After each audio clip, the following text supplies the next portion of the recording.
नमस्कार, सखी संगीत में आपका स्वागत है। आज हम लोग सोहर गीत सुनाने जा रहे हैं, बहुत प्यारा सा।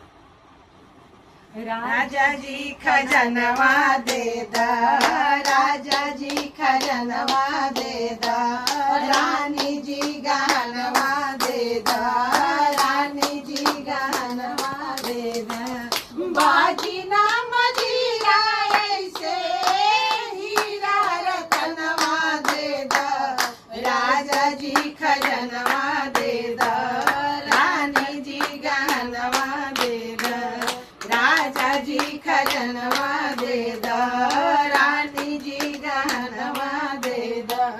हल्का हंसुली काड़ा छाड़ा, बाजू बंद झुमका गाड़ा, हल्का हंसुली काड़ा छाड़ा, बाजू बंद झुमका काड़ा।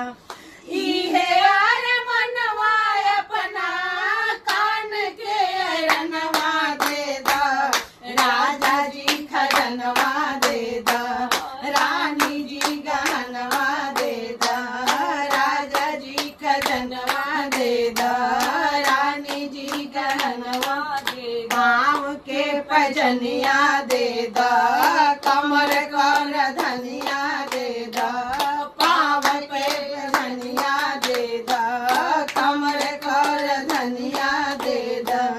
इहे बाबी बना कर धनवा दे दा, राजा जी खजनवा दे दा, रानी जी गहनवा दे दा, राजा जी खजनवा दे दा, रानी जी गहनवा दे दा।